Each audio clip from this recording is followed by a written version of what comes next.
Hello everyone and welcome to Varamore Things. Feel free to follow me and subscribe to see more of my content. Thank you, and I hope you'll enjoy the video. Hello everyone and welcome back for another video. Sorry, this time it took me longer due to Christmas festivity, but here I am with the last tribal deck of the year, the one with the most votes after Goblins combo. Today we are playing Elves. So, first of all, I wanted to thank you for making these 2.5 months so insanely fun. And if you like my video and my content, please subscribe to the channel and leave a like and a comment. And if you don't like my videos, please just tell me why, so that I can improve as a creator and deliver better content in the future. Thank you. As usual, all these cards are rented via the Card Hoarder Loan program. I only spend about $4 per week to rent these cards, as this deck is very budget friendly, like around 160 ticks. So I'm not sponsored or anything, just like their service, so go check it out. Thanks to the link in the description. Back to us, we're playing Elves today. 18 lands with 2 Boseiju and full playset of Cavern of Souls, a bunch of fetch lands, 3 basic forest, and we play a Yavimaya Cradle of Growth. Yavimaya will be relevant thanks to Elvish Champion that gives the forest walk to all our elves. Our list is pretty standardish. We have the Nettle Sentinel plus Heritage Druid package, which is pretty solid. We then play Elvish Warmaster, Leaf-Crowned Visionary. This card especially is very good. Because works both as a lord and a drawing engine, giving us a glimpse-like effect. I play 1 copy of Sylvan Anthem, giving our green creatures +1/+1 whenever a green creature enters the battlefield under our control. We scry 1, so this card is there against Elvish Warmaster, which is still a card in Modern these days, so pretty strong. One of the strongest additions in the last years we had. This guy is not really an elf, but Realmwalker is a super strong card. He is a changeling, so counts as every creature type. This card allows us to look at the top card of our library at any time, and we can cast creature spells of the chosen type. We are going to choose Elves, spoiler, from the top of our library. The rest of the list is pretty standardish. We have 2 Elvish Champion, giving +1/+1 and Forest Walk to all our creatures, so interesting combined with Yavimaya. The only strange thing we have in this list is the full playset of Shaman of the Pack. This card is giving us a bit of reach to kill our opponents, especially in certain situations when we cannot go through the battle phase. And we also have 4 copies of Collected Company, super strong. Instant speed, we can grab the Shaman of the Pack at instant speed, or 1 Lord against Bolts and Bowmasters, so super strong and reliable card. In the sideboard, we have 2 Collector Ouphe and 3 Force of Vigor against artifacts and enchantments. Amulets, Scales, Hammer Time. They all are tier decks, so better be careful against them. 2 Stormbrains against combo decks, Endurances and Leyline of the Voids against graveyard decks, such as, I don't know, Living End, perhaps Dredge, that is rising in popularity last weeks, and so on. The most interesting card we have in the sideboard is Leyline of Vitality. This card gives us +0/+1 to all our creatures, and we also gain a bunch of life. So this comes in use against Burn and Bowmaster decks especially, or even against Cascades because they have Fire and Ice and Dead and Gone. So without further talking, let's jump into this league and watch match number 1. Here we are for game number 1. We are on the play. We keep a one-hander, pretty risky I would say, because if they kill the Elvish Mystic, we are mostly done. Opponent Island passing the turn back to us we top deck a land and we go with Llanowar Sentinel and Llanowar Elves, setting up our next turn. Opponent Azorius Signet. Opponent probably playing some sort of combo-ish deck that I don't know about. So here I decide to grab with the Collected Company both Archdruid and Warmaster, setting up a turn 4 kill, as I was saying before, as this is turn 3. Opponent the One Ring, of course. We cannot kill the opponent this time, but we can go with Leafground Visionary and passing the turn, because I don't know if the opponent is playing some sort of Wrath of God effect, you know. So since I already have lethal on the battlefield and 2 lords in the hand, I don't really need to play more creatures. So here I go with Elvish Champion, maybe drawing some cards, have Leafground Visionary ability, but I decide not to. I add so much mana with the Archdruid, I use Elvish Warmaster ability and I proceed to attack with everything, killing in fact my opponent on turn 4 as I predicted before. So we couldn't really see what the opponent was playing here.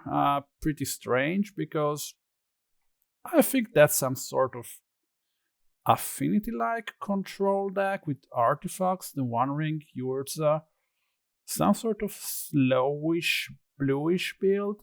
I don't really know. Let's see what I did in the sideboard for game number 2. Game number 2, here we are. Let's look at the sideboard. So I brought in Collector Ouphe and I brought out Shaman of the Pack and 1 Ezuri. Opponent Omen Hawker, okay. Urza Saga into Azorius Signet. We have a pretty solid hand with Heritage Druid, using his ability Warmaster into Elvish Mystic. We could have used this again, but we have the Shaman of the Pack in hand, so this was turn 2. I'm setting up another turn 4 win here. Vedalken Shackles, grabbing the Warmaster, wise decision. I play the Visionary. I'm adding some mana, Collected Company, Ouphe and Archdruid. Ouphe is very cool here. I'm shutting down all his cards.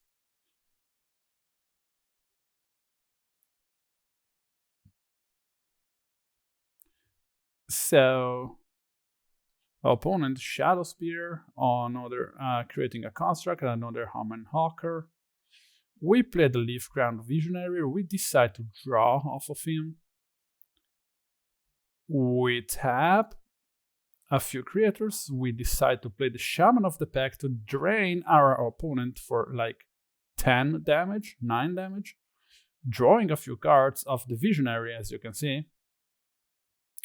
We are playing another Visionary and the opponent just decides to scoop up because he only had 2 cards in hand, could have just created 1 Saga token equipped with the Shadow Spear, but no, he couldn't have equipped because we have the Ouphe on the battlefield.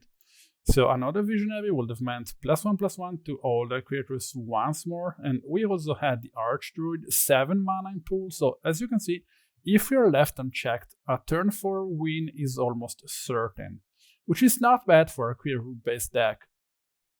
Okay, guys, we are doing fine. 1-0 in this league, super solid, super sweet, super fast. No further talking, let's check out match number 2. Match number 2, here we are on the play once more. We are being lucky these days. Cavern of Souls into Llanowar Elves. Cavern, of course, naming Elf. Opponent. Okay, opponent is certainly playing that combo deck with Silence and Angels Grace or whatever. Spoils of the Vault into Thassa's Oracle. We are trying to put a race on them. This was our turn 2. Sorry. I'm probably made a mistake here. I should have... No, it was right, because Leafground Visionary has a +1/+1 effect, so... Opponent, to survive the turn 4, had to play an Endless Grace. We are now playing another Leafground Visionary. Opponent couldn't find his combo, probably had to use the Endless Grace not to die, so we easily win this game. If you take a closer look at my hand, you can see that I have Shaman of the Pack, Realmwalker, Collected Company. All those cards are insanely good in this situation. Collected Company, Shaman of the Pack especially. We had so much mana on the battlefield, so much body on the battlefield, so pretty easy for us to win this round. But this deck, especially if they start, can win on turn 3, so pretty hard for us to raise them without any sideboard cards. So let's look at game number 2. Game number 2, let's look at the sideboard here. So what did I put in? I think I put in the Stonebrain and Collector Ouphe, and I brought out Elvish Champion, Ezuri, and a Sylvan Anthem. So I started off with an Elvish Mystic, followed up by a Leafground Visionary, while our opponent exiled a Profane Tutor. Our opponent tossed seeds, removing the Leafground Visionary. We now go with the Collected Company on our turn, trying to fool our board with nice bodies. So Leafground Visionary, we draw a card, we have Realmwalker on top. Our opponent, using his Profane Tutor, Endless Grace, Pulse of the Vault, and winning the game on the spot thanks to his tutor. So yeah, it went exactly as I predicted, since the opponent started off with a bit of a protection with Tall Seeds, a Profane Tutor, and he went just straight for the win, since we don't really have anything to do against him other than the Stonebrain, which we put on bottom with the Collected Company. But, you know, shit happens. We could have won on next turn, I think. We could have done so many damage with this big Collected Company and this other Realmwalker. Okay, we're tied 1-on-1, but this time we're starting again, so I'm pretty confident we can win, guys. Game number 3. So, game number 3, sideboard stayed the same. Decent hand. Cavern of Souls into Elvish Mystic. So I think we have a shot at this, because it's not always that good for the deck my opponent is playing. They need 3 cards, and if they don't have Profane Tutor and a really huge amount of luck, they cannot do it on turn 3 so consistently.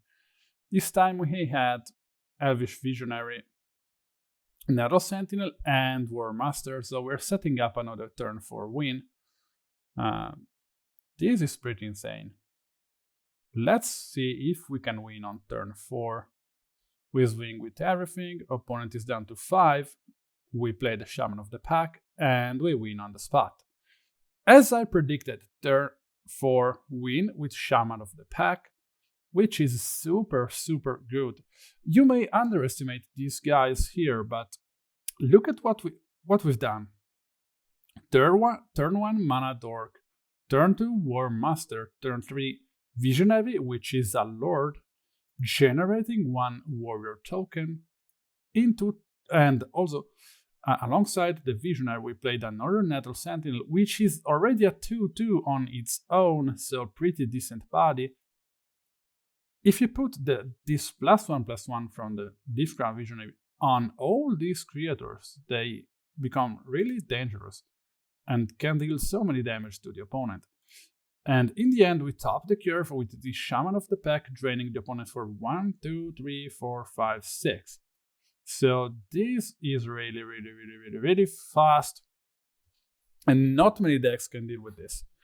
We are really depending on whether we start or not. This is a huge factor with this deck, and it also depends against what kind of deck we are playing. So as you can see, we played against 2 non-interactive decks, and we did pretty well. I want to see this deck paired against, I don't know, Cascade or decks with Bowmaster, Rakdos Scam. I really want to see how this deck can stand up against them. So we're down 2-0 in this league already. Super fast, super strong. Really happy. I'm having so much fun. Let's check out match number 3, guys. Match number 3, here we are. We cannot keep this hand, and we are on the draw. We keep a one-lander, sorry. Kitria Triumphs, or probably Cascade. We start off pretty strong with Llanowar Elves, but the opponent, of course, Fire and Ice it. We go Elvish Mystic paired with Heritage Druid, and the opponent just probably cascading at the end of my turn. So, Realmwalker, the opponent just decides to cascade. So, we really are facing Cascade, as I wished before. So, we can still do something here, I guess, depending on what the opponent is doing. If they cascade once more, we are done. So I don't really know if we can do anything. We need many lords to block the Rhinos. Okay, so, okay. No, I cannot do anything against that. You see, I'm drawing a bunch of cards. Yeah, generating some value. Playing things off the top. Collected Company. Double Archdruid, which is really good, really relevant. Another Realmwalker. As you can see, we have really nice creatures on the battlefield, so we can block the Rhinos, but the guy has Murktides. Okay, so this guy conceded. Oh my gosh. I really didn't think we could have, it's really hard to keep up while I'm playing all this stuff. We played a bunch of things off the top, while we also drew some cards with Leafcrown Visionary when we had lands on top. So the turning point here was this Collected Company that hit double Archdruid here.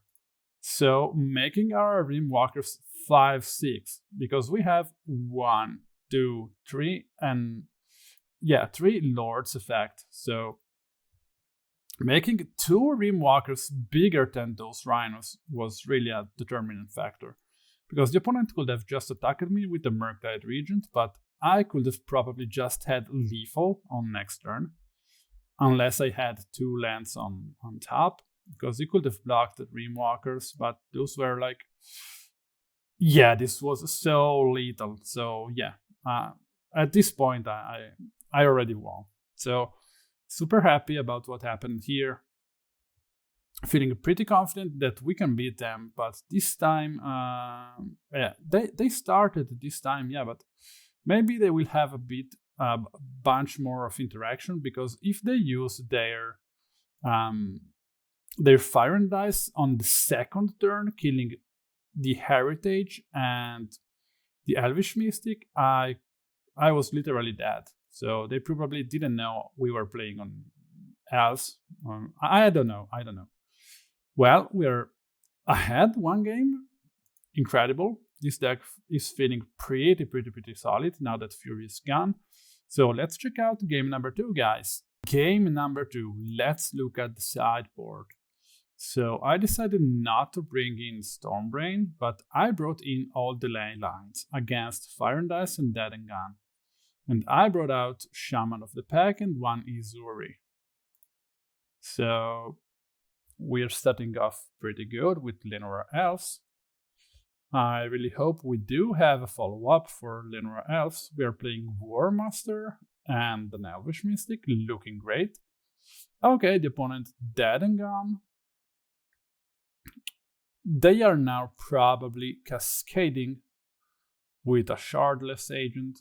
They are not. I am too afraid to attack here. I think I'm just playing the Elvish Mystic and passing the turn. What is the opponent doing? They go Violent Outburst. Okay, this is not looking great for us, because if they counter the Collected Company, or if we fizzle, in sense that we do not hit any lords. Oh, Brotherhood's Hand? Ah. Oh, not looking good. Yeah, that's what I meant by fizzling the Collected Company, hitting 2 small creatures. So the opponent is passing back to us, but we hit another land. We play the Shaman of the pack just to have something to maybe block. I don't know. This is not looking great. They have 2 Rhinos and 3 cards in hand, so not looking great for us. We are so behind. Let's look at what the opponent is doing. They attack with the Rhinos, we take the damage. We go down to 7.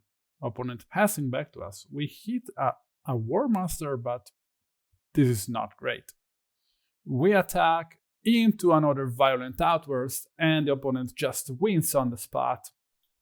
By the way, for this league I decided to turn off sounds because someone told me they were annoying and I couldn't just lower them more than a certain threshold, so they were just too high.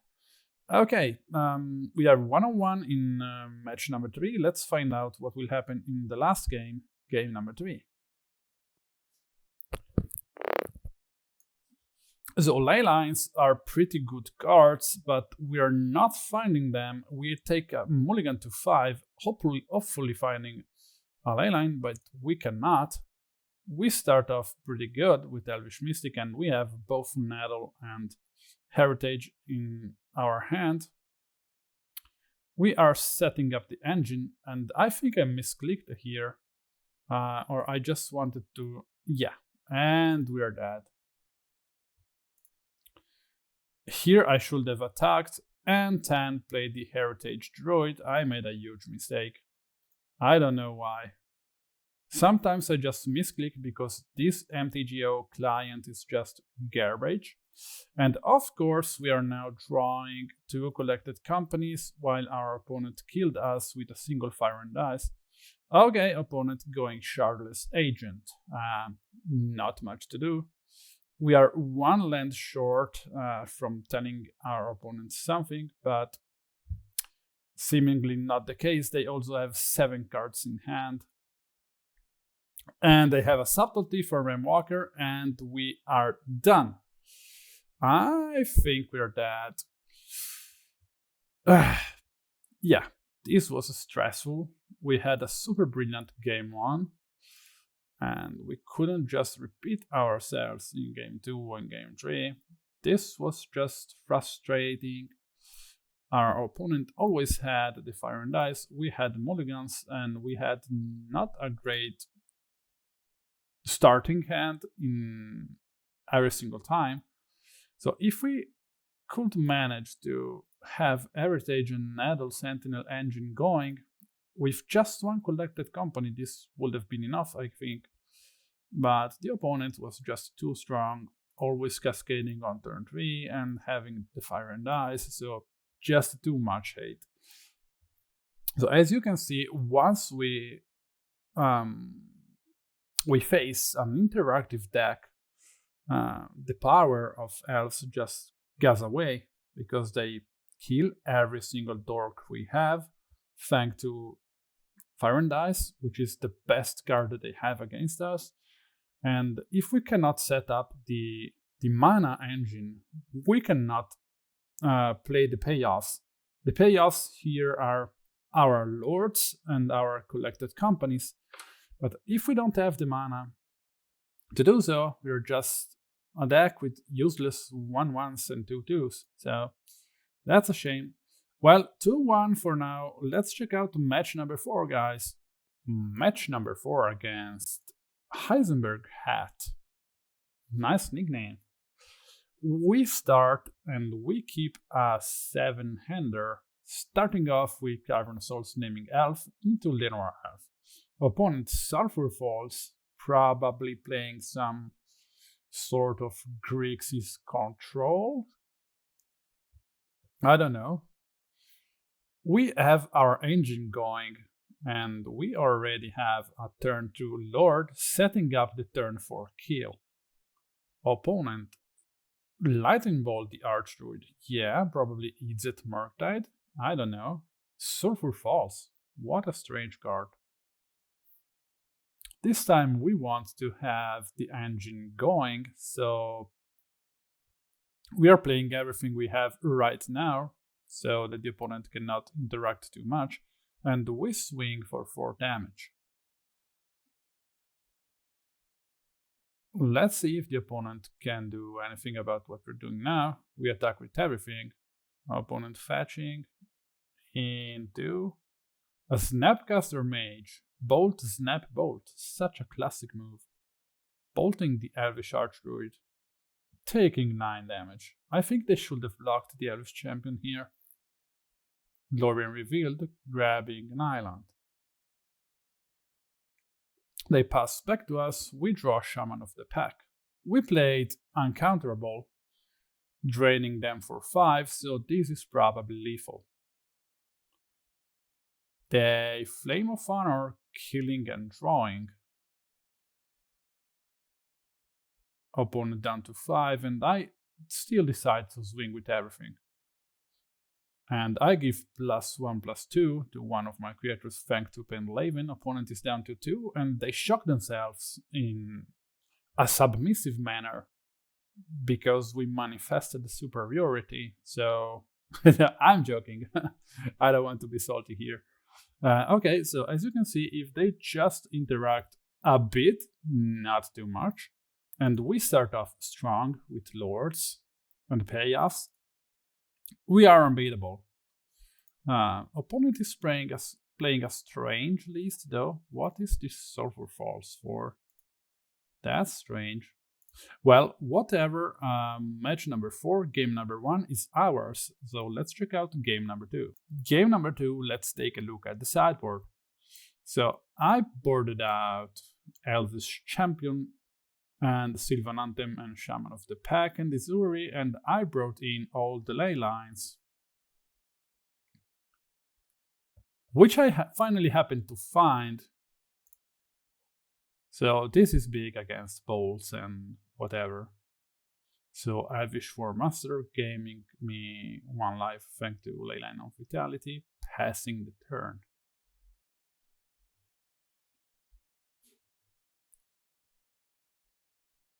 Elvish Warmaster, generating some creatures, generating some life points. So as you can see, we are setting up another turn for win. The opponent just decided to concede because they probably didn't hit any colored lands. I'm sorry for my opponent, but I don't really know what he was doing here. Strange. Also mismatched basic lands. Awful. Okay, so I'm feeling pretty confident. We are 3-1 in this league and only 1 match is missing. The deck is feeling great. Sometimes shit, sometimes good. Gattuso does it. Sometimes maybe good, sometimes maybe shit. Yeah, that's what it is with elves. If you fill your deck with 1 creature that just gives you 1 mana, if you only see them, well, you cannot really do anything. Them plus lands, and you're done. If you only see the payoffs, you're done. If you see a mix, you're good. So it's merely based on luck. But whatever, let's just check out match number 5. Match number 5, we take a mulligan and 2 mulligans, and we are on the draw. On the draw. Opponent playing creativity. I didn't miss creativity. Really, our hand isn't that great, and the opponent is already playing a Renin 6, so not looking great. We swing the Renin 6 with the Nettle Sentinel. We grab a forest, and we play the Sylvan Anthem, so everything we play after this doesn't die to Renin 6. So our opponent minusing his Ren, not me. And I kill the Ren 6. I then proceed to play the Elvish Warmaster, but the opponent decides that Reprieve is the right option for them. So our opponent almost ready to hit his creativity, playing at the Fairy Time Raveler, bouncing the Nettle Sentinel. We play the Warmaster, we see a Boseiju on top, and we keep that on top. We pass back to my opponent, that pluses is the Fairy Time Raveler, playing a land, bolting my Warmaster. I hate creativity. Leafcrown Visionary, we bottom the Warmaster, we play an Nettle Sentinel. We tap the Heritage, Leyline Binding, grabbing the Leafcrown Visionary. Teferi plusing himself, creativity, and of course we dead. Yeah, I really hate this deck. I don't know why people don't play this deck anymore. They have so much interaction, card advantage, an unbeatable combo. I really don't know. This thing is just super duper strong. They have main deck Teferi, super strong against Living Dead and Cascade decks. I don't really know. This deck is just too strong. Well, okay guys, too much interaction for us. We couldn't really land a single swing on our opponent. So that was a shame. Let's look at game number 2. Game number 2, here we are. Let's look at the sideboard. We brought in the Stonebrain and we brought out Ezuri and Shamans of the Pack. So we started off pretty solid with Elvish Mystic into Elvish Archdruid, which is one of the best start we can have if the opponent doesn't vote the Archdruid. Opponent preordain, finding a Dwarven Mine, so we are in good shape for now. So we go Elvish Warmaster, followed up by a Nettle Sentinel, creating a token. We tap for 5 mana. And the opponents just decide to concede out of nowhere because we are generating so much value here. As you can see here, we could have just won on next turn by generating a bunch of mana, and we could have just used Elvish Warmaster ability to give +2/+2 and attach to all our creatures on turn 4, winning easily. So as you can see, our engine is... When our engine is online, we are unstoppable. If the opponent doesn't bolt as soon as turn 2, they are dead. So opponent had enough and decided to concede. We are on the edge here. Maybe we can grab the 4-1, maybe not. Let's look at game number 3. Game number 3 sideboard stayed the same. The opponent is now starting. We take a mulligan and we have a not really solid hand. Opponent starting off strong with a fetch land into Preordain. Back to us, we draw Yavimaya. And we go with Heritage Druid uncounterable, passing back to the opponent. Opponent untaps, Bloodstained Mire, probably Ren 6. Yes, killing the Heritage Druid, and we are almost done. We go Warmaster, passing the turn. On next turn we can go Realmwalker, hopefully. Opponent pinging with Ren. We go Heritage. Opponent Leyline Binding on the Warmaster.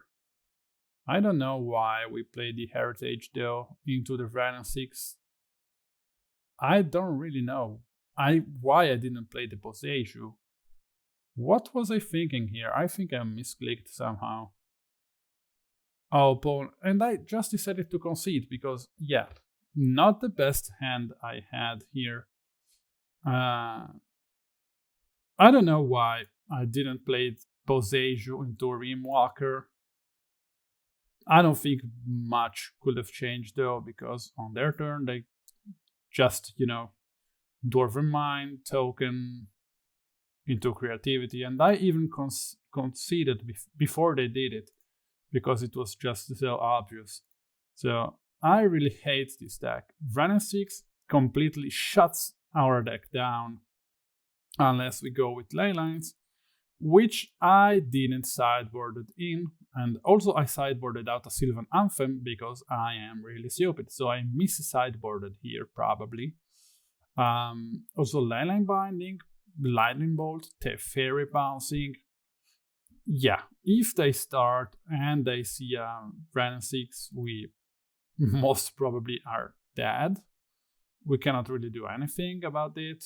So, well, this was a 3-2. Not bad, not good, not what I was hoping for. 3-2. I will play more leagues in the new here with Elves. I will change my list up a bit to be a bit more aggressive. Maybe I will cut the Ezuri and putting one more Sylvan Anthem. I don't know. I will take a look at the sideboard too, changing some things. But in the end, this felt good. Okay guys, 3-2, not bad. Let's meet in the wrap-up. Here we are in the wrap-up, 3-2 as I was saying. Not bad, not good, not great, but the deck felt really unstoppable at times. And we managed to win on turn 4 several times, and I was amazed by that. I really loved the feeling the deck gave me.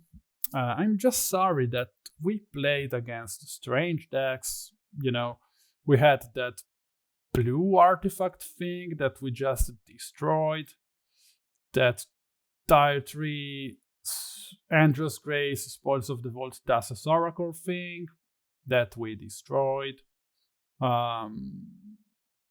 We played against Creativity and we lost. We played against Cascade and we lost. So against the tire decks, against interactive decks, we didn't stand up really well, but we stomped everything that wasn't a Tier 1 deck. So I'm still not really sure whether we can play Elves or not.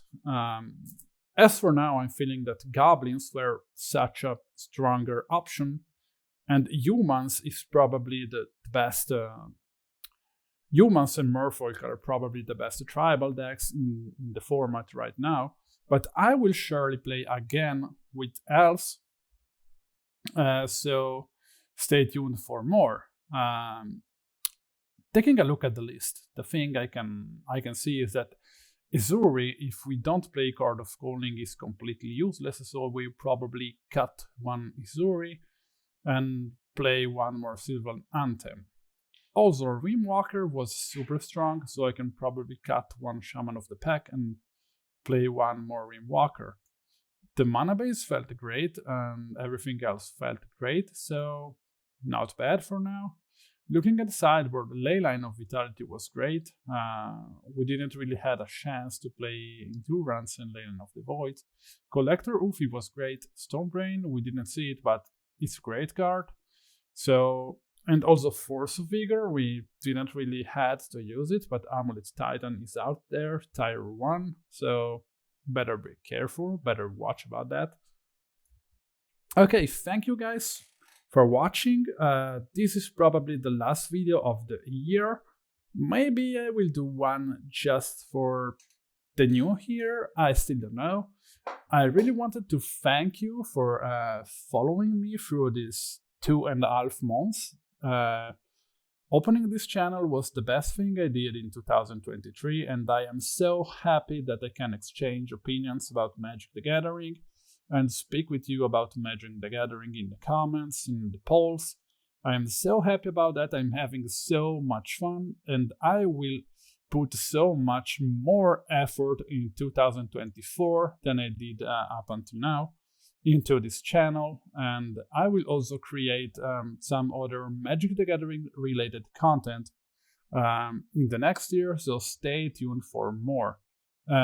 Once more, thank you guys, you are making my dream come true, and I am so happy about that. Can't wait to see you in the next year, so thank you from the bottom of my heart, and I hope you enjoyed this Elves video as much as I did. Well, Thank you and see you guys in the next video. Goodbye!